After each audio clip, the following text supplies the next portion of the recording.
ഇന്ന് പുലർച്ചെ വന്ന അപകട വാർത്തയിലേക്കാണ്. കൊല്ലം കുരീപ്പുഴയിൽ വൻ തീപിടുത്തം. കായലിൽ നിർത്തിയിട്ട 10-ലധികം ബോട്ടുകൾക്കാണ് പുലർച്ചെയോടെ തീപിടിച്ചത്. ബോട്ടുകളിലെ ഗ്യാസ് സിലിണ്ടറുകൾ പൊട്ടിത്തെറിക്കുന്നത് രക്ഷാപ്രവർത്തനത്തിന് വെല്ലുവിളിയാണ്. വിവിധ സ്ഥലങ്ങളിൽ നിന്നുള്ള ഫയർഫോഴ്സ് തീയണയ്ക്കാൻ ശ്രമം തുടരുന്നു. അരുൺരാജ് കൊല്ലത്ത് നിന്ന് ചേരുന്നു. അരുൺരാജ്, പുലർച്ചെയുണ്ടായ ഈ ഒരു തീപിടുത്തം അത് ഗ്യാസ് സിലിണ്ടർ പൊട്ടിത്തെറിച്ചതോടെ കൂടുതലായി വ്യാപിക്കുകയായിരുന്നു. കൂടുതൽ വിവരങ്ങൾ എന്തൊക്കെയാണ്?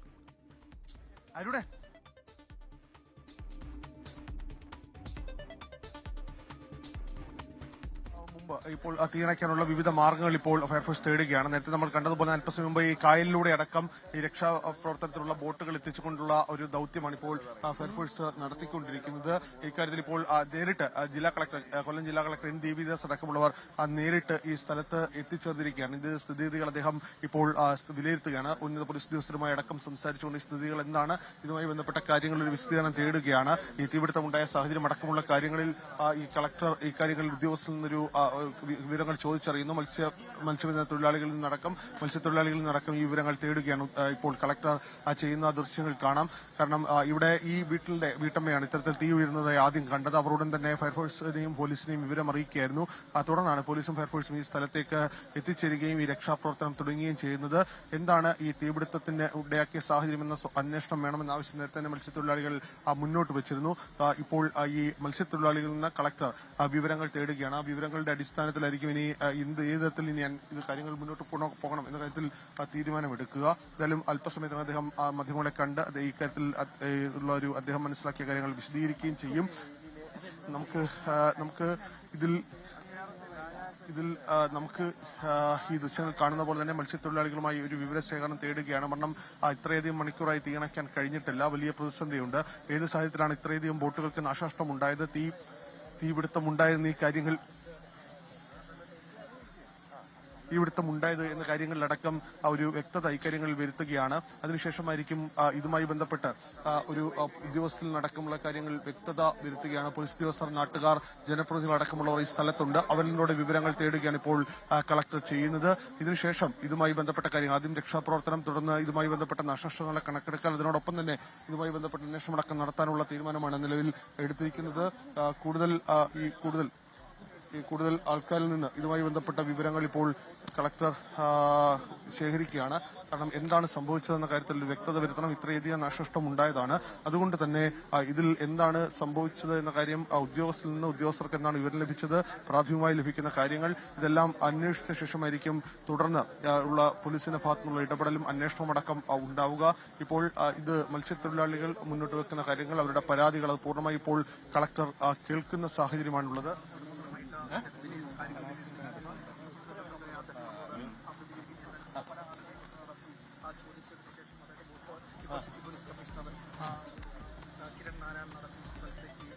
സിറ്റി പോലീസ് കമ്മീഷണർ അടക്കമുള്ളവർ ഇപ്പോൾ സ്ഥലത്തേക്ക് എത്തുകയാണ്. കൊല്ലം സിറ്റി പോലീസ് കമ്മീഷണർ, കളക്ടർ, കൊല്ലം ACP അടക്കമുള്ളവർ സ്ഥലത്തേക്ക് എത്തിച്ചേർന്നിട്ടുണ്ട്. ഇതിപ്പോ ഏതാണ്ട് രാത്രി 2 മണിയോട് കൂടിയിട്ട് തീപിടുത്തം കണ്ടു. ഇവിടെയുള്ള ഇവിടെ ഈ പരിസരത്തുള്ള ഒരു റോബർട്ട്, അദ്ദേഹമാണ് ഇത് കണ്ടത്. ഏതാണ്ട് 10ഓളം ബോട്ടുകൾ തീപിടിച്ചതായിട്ടാണ് മനസ്സിലാക്കുന്നത്.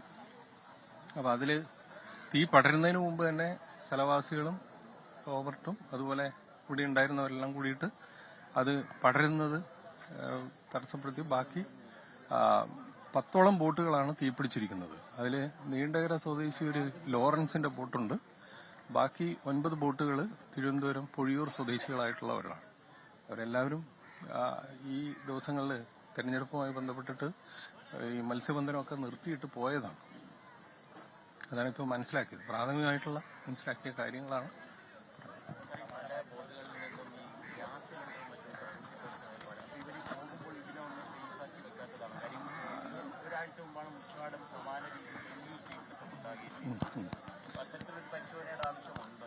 അല്ല, ഇനിയിപ്പോ ആ ഒരു പരിശോധന നടത്തേണ്ടി വരും. കാരണം ഇവിടെ സിലിണ്ടറിൽ അവരെല്ലാവരും ഈ 2-3 ദിവസം തെരഞ്ഞെടുപ്പുമായിട്ട് ബന്ധപ്പെട്ടിട്ട് മാറി നിൽക്കുന്നതുകൊണ്ട് ഈ സിലിണ്ടറുകളെല്ലാം ഡിസ്കണക്ട് ചെയ്തിട്ടൊക്കെയാണ് പോയിരിക്കുന്നത്. ബോട്ടുടമകളടക്കം ഇതിലൊരു ദുരൂഹത പറയുന്നുണ്ട്. സമഗ്രമായ ഒരു അന്വേഷണം ഉണ്ടാവില്ല അല്ലേ? അത് അന്വേഷണം വലിയ നാശനഷ്ടമാണ് എല്ലാവർക്കും ഉണ്ടായിട്ടുള്ളത്. കാരണമൊന്നും പറയാറായിട്ടില്ല. ശരി, കൊല്ലത്ത് നിന്ന് വിവരങ്ങൾ നൽകുകയായിരുന്നു അരുൺരാജ്. ഗോവയിൽ റെസ്റ്റോറന്റിൽ വൻ തീപിടുത്തം 23 പേർ മരിച്ചു. ഗ്യാസ് സിലിണ്ടർ പൊട്ടിത്തെറിച്ചാണ് തീപിടുത്തമുണ്ടായത്. വിവരങ്ങളുമായി ചേരുന്നത് ഡൽഹിയിൽ നിന്ന് ബൽറാം നെടുങ്ങാടിയാണ്. ബൽറാം, എന്താണ് സംഭവിച്ചത്? Very good morning Christina. ഇന്നലെ അർദ്ധരാത്രിക്ക് ശേഷമാണ് ഇത്തരത്തിലൊരു വലിയ അപകടം ഗോവയിൽ ഉണ്ടായിരിക്കുന്നത്. നോർത്ത് ഗോവയിലെ അർപ്പോറ, ഇത് പ്രധാനമായും ഗോവയിലെത്തുന്ന വിനോദസഞ്ചാരികളുടെ ഒരു പാർട്ടി കേന്ദ്രമാണ്. അവിടെയാണ് ഈ അപകടമുണ്ടായത്. അവിടെ റോമിയോ ലൈനിലെ ബിർപ്പ് നൈറ്റ് ക്ലബ് ലാണ് ഈ അപകടം. ഗ്യാസ് സിലിണ്ടർ പൊട്ടിത്തെറിച്ച് അതിവേഗം തന്നെ തീ ആളിപ്പടരുകയായിരുന്നു. ഈ അപകടത്തിൽ 23 പേർ മരിച്ചിരിക്കുന്നു. 50ഓളം പേർക്ക് പരിക്കേറ്റിട്ടുണ്ട്. തീപിടുത്തത്തെ തുടർന്ന് സംഭവ സ്ഥലത്ത് രക്ഷാപ്രവർത്തനങ്ങൾ ഏതാണ്ട് പൂർത്തിയായിട്ടുണ്ട്. രാത്രി തന്നെ ഈ അപകടത്തിന് പ്രധാനമായും അടുക്കളയിലെ ഗ്യാസ് സിലിണ്ടർ പൊട്ടിത്തെറിക്കുകയും അതിവേഗം തന്നെ തീ മറ്റിടങ്ങളിലേക്ക് പടരുകയുമായിരുന്നു. ഈ റെസ്റ്റോറൻറ്റ് ഏതാണ്ട് പൂർണ്ണമായും തന്നെ കത്തി നശിച്ച സാഹചര്യമാണ്.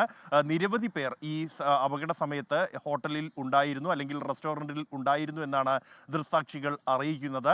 ഈ കഴിഞ്ഞ വർഷം മാത്രമാണ് ഈ റെസ്റ്റോറൻറ്റ് ആരംഭിച്ചിരിക്കുന്നത്. ഈ സംഭവത്തിന് തൊട്ടു പിന്നാലെ തന്നെ മുഖ്യമന്ത്രി പ്രമോദ് സാവന്ത് സ്ഥലം സന്ദർശിക്കുകയും ഈ സംഭവത്തിൽ അന്വേഷണത്തിന് ഉത്തരവിടുകയും ചെയ്തിട്ടുണ്ട്.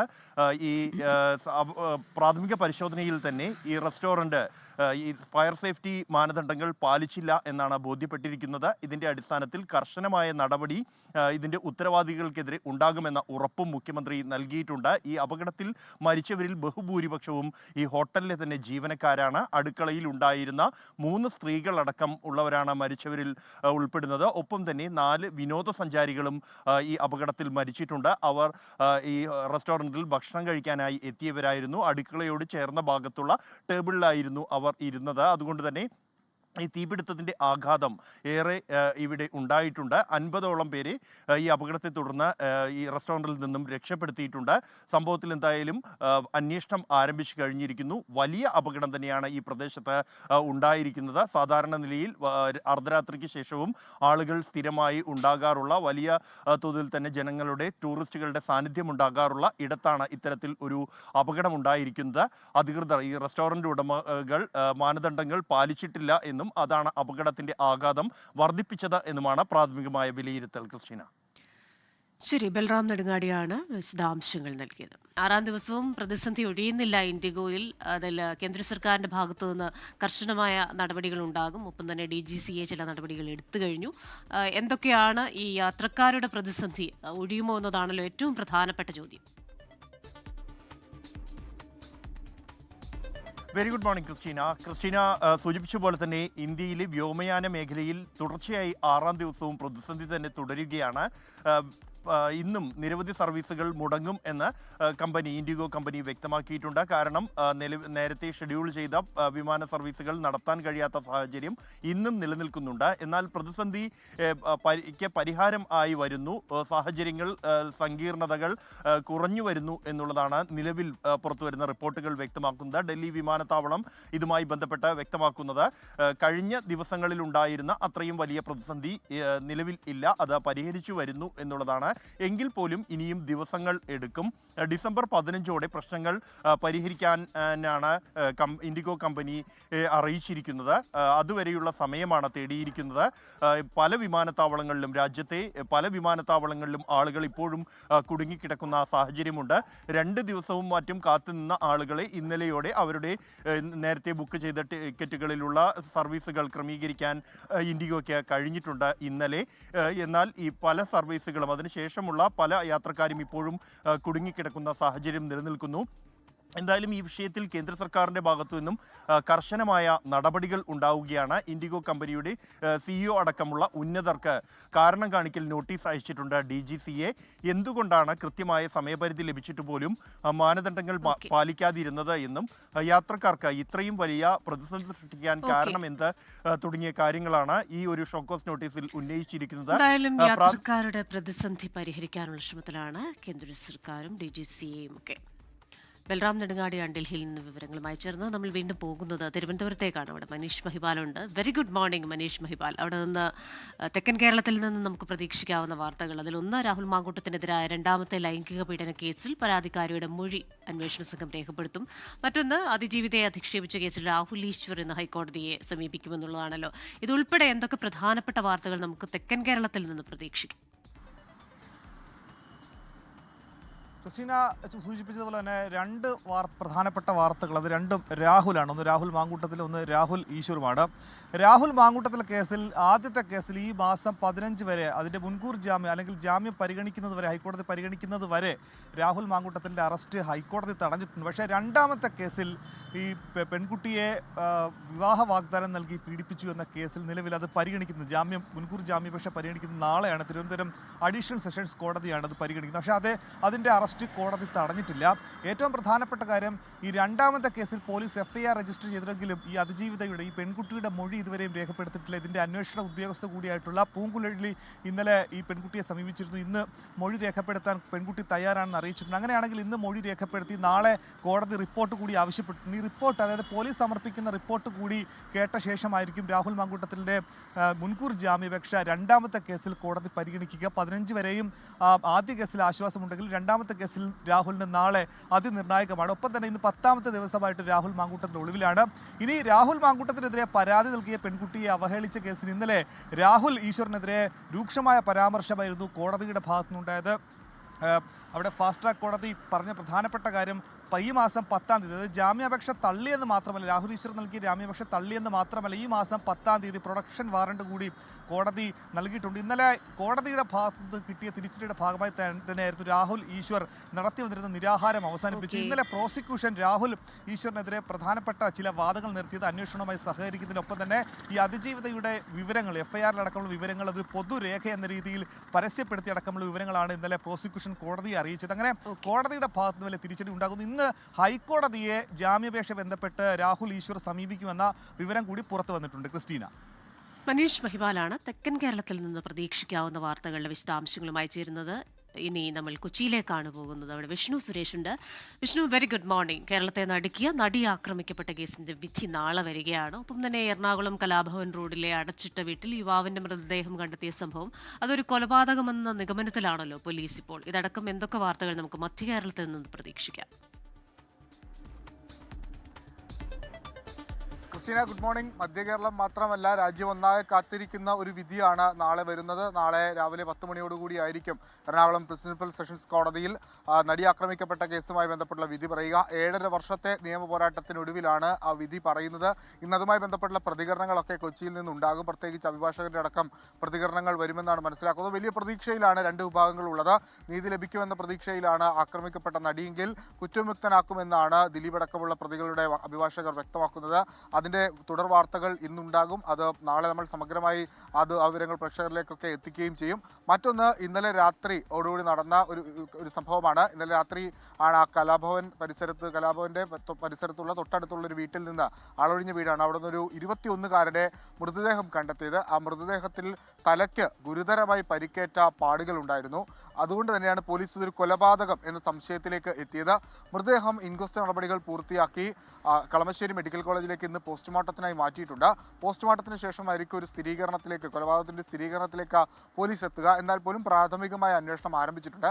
കാഞ്ഞിരപ്പള്ളി സ്വദേശി അഭിജിത്ത് എന്ന് പറയുന്ന ആളാണ് മരിച്ചതെന്നും പോലീസിന് ഇതിനോടകം തന്നെ വിവരം ലഭിച്ചിട്ടുണ്ട്. ഇയാൾ എന്തിന് കൊച്ചിയിലേക്ക് എത്തി, എന്തിനാണ് ഈ ആളൊഴിഞ്ഞ വീട്ടിലേക്ക് എത്തിയത്, അതൊക്കെ കേന്ദ്രീകരിച്ചാണ് പരിശോധന. CCTVകളും സമാഹരിച്ചിട്ടുണ്ട്. ഒപ്പം കൊട്ടിക്കലാശത്തിന്റെ വാർത്തകളും ഇന്ന് ഉച്ചയ്ക്ക് ശേഷം സംഭവം ബഹുലമായി തന്നെ ഉണ്ടാകും. എല്ലാ ഇടങ്ങളിൽ നിന്നും അതുമായി ബന്ധപ്പെട്ടുള്ള റിപ്പോർട്ടുകളും ഒക്കെ ഉണ്ടാകും. ക്രിസ്റ്റീന. ശരി, വിഷ്ണു സുരേഷാണ് കൊച്ചിയിൽ നിന്ന് ചേർന്നത്. ഇനി നമ്മൾ പോകുന്നത് കോഴിക്കോട്ടേക്കാണ്. അവിടെ മിഥില ബാലനുണ്ട്. Mithila, very good morning. ഇന്ന് തെരഞ്ഞെടുപ്പ് പ്രചാരണ പരിപാടികൾക്കായി മുഖ്യമന്ത്രി പിണറായി വിജയൻ കോഴിക്കോട് എത്തുകയാണ്. അപ്പോൾ ഓരോ ജില്ലകളിലായിട്ട് അദ്ദേഹം സംവദിക്കുന്നുണ്ട്, പല കാര്യങ്ങളിലും പ്രതികരണം അറിയിക്കുന്നുണ്ട്. വടക്കൻ കേരളത്തിൽ നിന്ന് പ്രതീക്ഷിക്കാവുന്ന വാർത്തകൾ എന്തൊക്കെയാണ്? Christina, good morning. മുഖ്യമന്ത്രി ഇന്ന് ജില്ലയിലുണ്ട് എന്നത് തന്നെയാണ് കോഴിക്കോട് നിന്ന് നൽകാൻ കഴിയുന്ന ഏറ്റവും പ്രധാനപ്പെട്ട വാർത്ത എന്നത്. രാവിലെ 11 മണിക്കാണ് അദ്ദേഹത്തിൻ്റെ ആദ്യ പരിപാടി. പ്രസ് ക്ലബ്ബിൽ മാധ്യമപ്രവർത്തകരുമായി അദ്ദേഹം സംവദിക്കും. നമുക്കറിയാം, ഈ ഒരു സംവാദ പരിപാടി എന്നത് കേരളത്തിൽ ഇപ്പോൾ ചർച്ച ചെയ്യപ്പെടുന്ന എല്ലാ വിഷയങ്ങളിലും മുഖ്യമന്ത്രിയുടെ പ്രതികരണം ഇവിടെ നിന്നും പ്രതീക്ഷിക്കുന്നുണ്ട്. പിന്നീട് വൈകിട്ട് 4 മണിക്കാണ് അദ്ദേഹത്തിൻ്റെ പൊതുപരിപാടിയുള്ളത്. LDF കൺവെൻഷനാണ്, റാലിയാണ്. ആ റാലിയിലും അദ്ദേഹം സംസാരിക്കും. നമുക്കറിയാം, കഴിഞ്ഞ ദിവസങ്ങളിലെല്ലാം അദ്ദേഹം നടത്തിയ പ്രസംഗങ്ങളിലെല്ലാം ജമാഅത്തെ ഇസ്ലാമിക്കെതിരെ കടുത്ത ഭാഷയിലുള്ള വിമർശനമാണ് ഉന്നയിച്ചിട്ടുണ്ടായിരുന്നത്. ഈ കോഴിക്കോട്ടെ ഒരു പ്രത്യേകത എന്നത് മലബാറിനെ സംബന്ധിച്ചിടത്തോളം ജമാഅത്തെ ഇസ്ലാമിക്ക് ഏറ്റവും കൂടുതൽ വേരോട്ടമുള്ള ഒരു മണ്ണാണ്. അതുകൊണ്ട് തന്നെ ജമാഅത്തെ ഇസ്ലാമിക്കെതിരെ ഏറ്റവും കൂടുതൽ വിമർശനം അദ്ദേഹം ഉന്നയിച്ചിട്ടുള്ളതും മലബാറിൻ്റെ മണ്ണിൽ വെച്ചാണ്. ഇന്ന് വൈകിട്ട് കോഴിക്കോട് കടപ്പുറത്ത് നടക്കുന്ന ഈ LDF റാലിയിലും സമാനമായ രീതിയിലുള്ള വിമർശനം തന്നെയാണ് പ്രതീക്ഷിക്കുന്നത്. കാരണം കഴിഞ്ഞ ദിവസങ്ങളെല്ലാം നമ്മൾ കണ്ടതാണ്, അദ്ദേഹത്തിൻ്റെ പ്രസംഗങ്ങളിലെല്ലാം ഉയർന്നു വന്ന ആരോപണവും എല്ലാം തന്നെ ഇത്തരം വിഷയങ്ങളെല്ലാം. ഏറ്റവും പ്രധാനം എന്നത് കോഴിക്കോട് പ്രസ് ക്ലബ്ബിൽ നടക്കുന്ന തെരഞ്ഞെടുപ്പ് പരിപാടിയുമായി ബന്ധപ്പെട്ട് ഉള്ള മാധ്യമപ്രവർത്തകരുമായുള്ള സംവാദമാണ്. നിലവിൽ ഞാൻ നേരത്തെ പറഞ്ഞതുപോലെ രാഹുൽ മാങ്കൂട്ടത്തിൽ ഉൾപ്പെടെ നിലവിലുള്ള എല്ലാ വിഷയങ്ങളിലും അദ്ദേഹത്തിൻ്റെ ഭാഗത്തുനിന്നുള്ള ഒരു പ്രതികരണം അവിടെ പ്രതീക്ഷിക്കുന്നുണ്ട്. മറ്റൊന്ന്, BJP സംസ്ഥാന അധ്യക്ഷനും ഇന്ന് ജില്ലയിലുണ്ട് എന്നുള്ളതാണ്. ക്രിസ്റ്റീന. മിഥില ബാലനാണ് കോഴിക്കോട് നിന്ന് വിശദാംശങ്ങളുമായി ചേർന്നത്. ഇന്ന് നമ്മൾ പോകുന്ന ശബരിമലയിലേക്കാണ്. അവിടെ തിരക്ക് തുടരുകയാണ്. 80,000-ലധികം പേരാണ് വെർച്വൽ ക്യൂ വഴി ഇന്നലെ ദർശനം നടത്തിയത്. സുജിത് സുരേന്ദ്രനാണ് സന്നിധാനത്ത് നിന്ന് ചേരുന്നത്. Sujith, very good morning. ഇന്നിപ്പോൾ അവധി ദിവസം കൂടിയായതിനാൽ തിരക്ക് കൂടാനുള്ള ഒരു സാധ്യതയുണ്ട്. എന്തൊക്കെ ക്രമീകരണങ്ങളാണ് അവിടെ ഏർപ്പെടുത്തിയിരിക്കുന്നത്? Christina, very good morning. അതെ, ക്രിസ്റ്റീന പറഞ്ഞതുപോലെ തന്നെ ഇന്ന് ഞായറാഴ്ച ദിവസമാണ്, അവധി ദിവസമാണ്. അതുകൊണ്ട് തന്നെ തിരക്ക് കൂടാനുള്ള ഒരു സാധ്യതയാണ് ഉള്ളത്. വെള്ളിയാഴ്ചത്തെ അപേക്ഷിച്ച് ശനിയാഴ്ച തിരക്ക് കുറവായിരുന്നു എന്ന് വേണം പറയാൻ. വെള്ളിയാഴ്ച ഏതാണ്ട് 1,00,000-ലധികം ആളുകളായിരുന്നു ദർശനം നടത്തിയതെങ്കിൽ ശനിയാഴ്ച ആയപ്പോൾ അത് 80,764 പേരാണ് വെർച്വൽ ക്യൂ വഴി ശബരിമലയിൽ ദർശനം നടത്തിയത്. ഈ അവധി ദിവസമായതുകൊണ്ട് തന്നെ ഇന്ന് തിരക്ക് കൂടിയേക്കും. കഴിഞ്ഞ ഞായറാഴ്ച തിരക്ക് താരതമ്യേന കുറവായിരുന്നു. പക്ഷേ ഇന്ന് രാവിലെ മുതൽ തന്നെ വലിയ തിരക്ക് സന്നിധാനത്ത് അനുഭവപ്പെടുന്നുണ്ട്. ഇന്ന് രാവിലെ 6 മണി വരെയുള്ള കണക്ക് പരിശോധിക്കുകയാണെങ്കിൽ 21,128 പേരാണ് ദർശനം നടത്തിയതായി കണക്കുകൾ വ്യക്തമാക്കുന്നത്. വരും മണിക്കൂറുകളിൽ ഈ തിരക്ക് വർദ്ധിക്കുമെന്നാണ് മനസ്സിലാക്കാൻ സാധിക്കുന്നത്. കാരണം ഈ ഞായറാഴ്ച ദിവസം ആയതുകൊണ്ട് തന്നെ മലയാളികളായ അയ്യപ്പന്മാരുടെ വരവാകും ഏറ്റവും കൂടുക. പക്ഷേ തിങ്കളാഴ്ച ദിവസമാകുമ്പോഴേക്കും അത് അന്യ സംസ്ഥാനങ്ങളിൽ നിന്നുള്ള ഭക്തരുടെ വരവ് വർദ്ധിക്കുവാനുള്ള ഒരു സാധ്യതയാണ്. ഏതായാലും അവധി ദിവസമാണ്. ഇനി വരുന്ന ദിവസങ്ങളിൽ ഇലക്ഷൻ കൂടിയാകുന്ന ഒരു സാഹചര്യത്തിൽ ഭക്തരുടെ വരവൊക്കെ ഈ കേരളത്തിൽ നിന്നുള്ള ഭക്തരുടെ വരവ് കൂടാനുള്ള ഒരു സാധ്യതയാണ് ഉള്ളത്. അതുകൊണ്ട് തന്നെ അതിനുവേണ്ട ക്രമീകരണങ്ങളൊക്കെ തന്നെ പോലീസും ദേവസ്വം ബോർഡും ഒക്കെ തന്നെ ഒരുക്കിയിട്ടുണ്ട്. ഇന്നലെയൊക്കെ സന്നിധാനത്ത് കനത്ത സുരക്ഷ തന്നെയായിരുന്നു ഏർപ്പെടുത്തിയിരുന്നത്. പക്ഷേ ഇന്ന് ആ സുരക്ഷാ ക്രമീകരണങ്ങൾക്ക് ഒരു അല്പം അയവുണ്ട് എന്ന് തന്നെ പറയാൻ സാധിക്കും. ഇന്ന് വൈകുന്നേരം രാത്രി 11 മണിക്ക് ഹരിവരാസനം പാടി നട അടച്ചു കഴിഞ്ഞാൽ ഭക്തർക്ക് പടി ചവിട്ടാനുള്ള സൗകര്യമുണ്ടാവും. 2 ദിവസം ഇതിന് നിയന്ത്രണങ്ങൾ ഉണ്ടായിരുന്നു. അതുകൊണ്ട് തന്നെ ഇന്ന് ഈ ഒരു രീതിയിലേക്ക് ദർശനം വീണ്ടും പഴയ രീതിയിൽ തന്നെ 11 മണിക്ക് ദർശനം നടത്തി 18ാം പടി ചവിട്ടി ഭക്തർക്ക് ഇറങ്ങിക്കഴിഞ്ഞാൽ സിവിൽ ദർശൻ വഴി രാവിലെ ദർശനം നടത്താനുള്ള സൗകര്യങ്ങൾ ഒരുക്കും. ഏതായാലും ഇന്നിപ്പോൾ രാവിലെ വലിയ രീതിയിലുള്ള തിരക്ക് തന്നെ സന്നിധാനത്ത് ദൃശ്യമാകുന്നുണ്ട്. ക്രിസ്റ്റീന. ശബരിമല സന്നിധാനത്ത് നിന്ന് വിശദാംശങ്ങളുമായി ചേരുകയായിരുന്നു സുജിത് സുരേന്ദ്രൻ. 7ാം പിറന്നാൾ നിറവിൽ 24 നാടിനൊപ്പം നേരിനൊപ്പം കഴിഞ്ഞ 7 വർഷങ്ങളായി നിലകൊള്ളുകയായിരുന്നു 24. ലഹരിവിരുദ്ധ പോരാട്ടങ്ങളിലൂടെ മാതൃകയാകാനും അഭയമറ്റവരെ ചേർത്ത് നിർത്താനും 24-നായി. പ്രേക്ഷകനും പ്രക്ഷേപകനും ഒന്നാകുന്ന അപൂർവതയാണ് 24.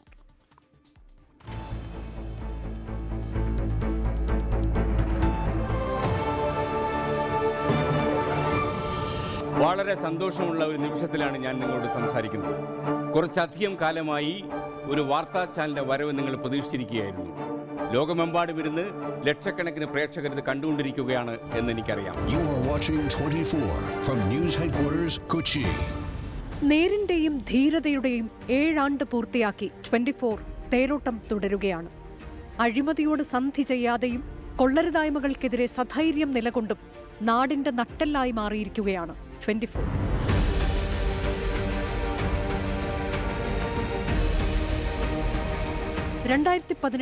ഡിസംബർ 8 മലയാളത്തിൽ പുതിയൊരു വാർത്താ സംസ്കാരത്തിന് തുടക്കമാവുകയായിരുന്നു. മലയാളി കണ്ടുശീലിച്ച വാർത്താവതരണ രീതികളെ പൊളിച്ചെഴുതിയ വരവായിരുന്നു 24-ന്റേത്.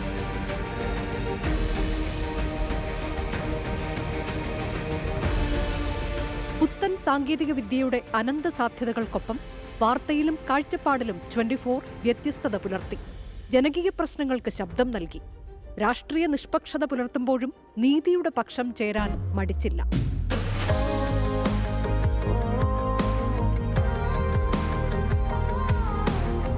SKN40 അരുതക്രമം അരുത് ലഹരി പ്രചാരണത്തിലൂടെ യുവത്വത്തെ കാർന്നു തിന്നുന്ന മയക്കുമരുന്ന് എന്ന മഹാവിപത്തിനെതിരെ കേരളത്തിലുടനീളം ജനകീയ പ്രതിരോധം തീർത്തു. ജ്യോതിർഗമയിലൂടെ പ്രചാരണത്തിന്റെ 2ാം ഘട്ടം ശക്തമാക്കി.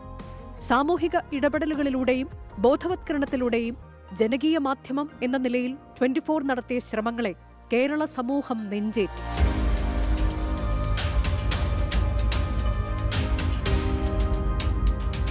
ജീവിതം പ്രതിസന്ധി തീർത്ത നിരവധി പേർക്ക് 24 പുത്തൻ പ്രതീക്ഷകളേകി. പഠനം വഴിമുട്ടിയവർക്കും ഭവനം നഷ്ടപ്പെട്ടവർക്കും 24 നെടും തൂണായി. സ്നേഹത്തിന്റെയും കരുതലിന്റെയും ചേർത്തുപിടിക്കലിന്റെയും 7 വർഷങ്ങൾ. ജനാധിപത്യത്തിന്റെ മഹോത്സവങ്ങൾ 24 ആവേശപൂരങ്ങളാക്കി. പൂരപ്പറമ്പും കലോത്സവ വേദികളും 24-ൽ പുനർജനിച്ചത് പ്രേക്ഷക ലക്ഷങ്ങൾ നെഞ്ചോട് ചേർത്തു.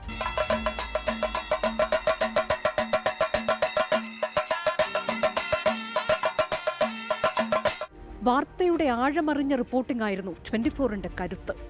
അവതാരകർ പ്രേക്ഷകരിൽ ഒരാളായി. 24 റിപ്പോർട്ടർമാരും ടീമും ദുരന്തങ്ങളിൽ ജനതയ്ക്ക് കരുതലും കാവലുമായി മാറി.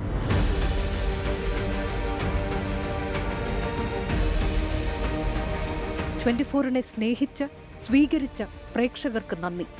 നാം ഒന്നിച്ചുള്ള യാത്ര ഇനിയും മുന്നോട്ട്. ടീം 24.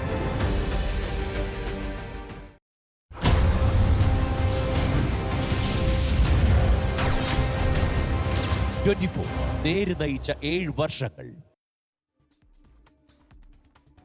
ആരും കൊതിക്കുന്ന ആർട്ടിസ്ട്രി ജ്വല്ലറി കളക്ഷൻ ഷോയുമായി Malabar gold and diamonds. Ernakulam MG road ഷോറൂമിൽ ഈ മാസം 14 വരെയാണ് ആർട്ടിസ്ട്രി ജ്വല്ലറി ഷോ നടക്കുക. പരമ്പരാഗത രീതിയിലുള്ള ആഭരണങ്ങളുടെ വലിയ ശേഖരമാണ് ഒരുക്കിയിരിക്കുന്നത്.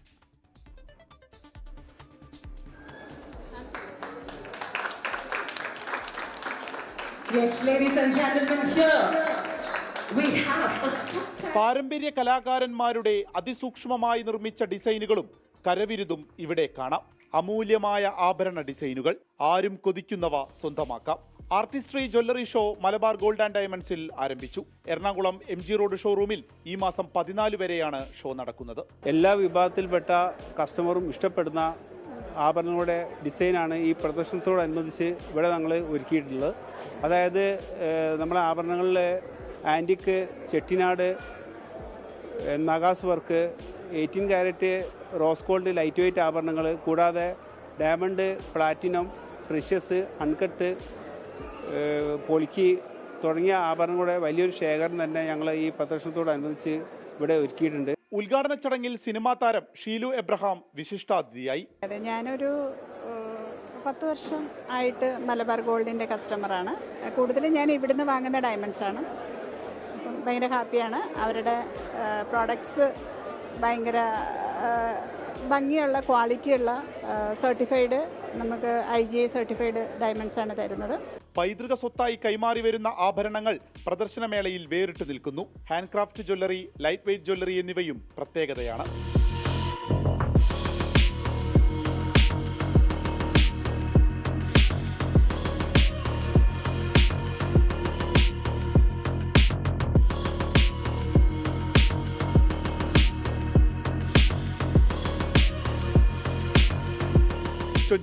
കൊച്ചി. കൊല്ലം മൈലക്കാട് നിർമ്മാണത്തിലിരുന്ന ദേശീയപാതയുടെ സംരക്ഷണ ഭിത്തി തകർന്നു വീണ സംഭവത്തിൽ ദേശീയപാത അതോറിറ്റിയുടെ ഡൽഹിയിൽ നിന്നുള്ള വിദഗ്ധ സംഘം അന്വേഷണം തുടങ്ങി. കരാർ കമ്പനിക്ക് വീഴ്ച സംഭവിച്ചിട്ടുണ്ടോ എന്ന് പരിശോധന നടത്തുന്ന സംഘം നഗരത്തിന്റെ മറ്റിടങ്ങളിൽ നിർമ്മിച്ചിരിക്കുന്ന ഉയരപാതകളുടെ സുരക്ഷയും വിലയിരുത്തും. കരാർ കമ്പനിക്ക് വീഴ്ച സംഭവിച്ചിട്ടുണ്ടെന്നാണ് അധികൃതരുടെ പ്രാഥമിക നിഗമനം. അടിത്തറയുടെ ബലം വിലയിരുത്തുന്നതിലും ഡിസൈനിലും വീഴ്ച സംഭവിച്ചതായാണ് വിലയിരുത്തൽ. അതേസമയം ജില്ലാ കളക്ടർ നിയോഗിച്ച സംയുക്ത അന്വേഷണ സമിതി അപകടകാരണത്തെക്കുറിച്ചുള്ള പ്രാഥമിക റിപ്പോർട്ട് ഇന്ന് കളക്ടർക്ക് സമർപ്പിക്കും. Geology, NHI, ground water department, പൊതുമരാമത്ത് വകുപ്പ് ഉദ്യോഗസ്ഥരടങ്ങുന്ന സമിതിയാണ് അന്വേഷണം പൂർത്തിയാക്കിയത്. തകർന്ന സർവീസ് റോഡ് പുനർനിർമ്മിക്കാനുള്ള പ്രവർത്തനങ്ങൾ പുരോഗമിക്കുകയാണ്. ഈ മാസം 8-ന് റോഡ് ഗതാഗത യോഗ്യമാക്കി നൽകാമെന്ന് ദേശീയപാത അതോറിറ്റി ജില്ലാ ഭരണകൂടത്തിന് ഉറപ്പു നൽകിയിട്ടുണ്ട്. ന്യൂസ് ബ്രേക്സിന്റെ സമയം പൂർണ്ണമാവുകയാണ്.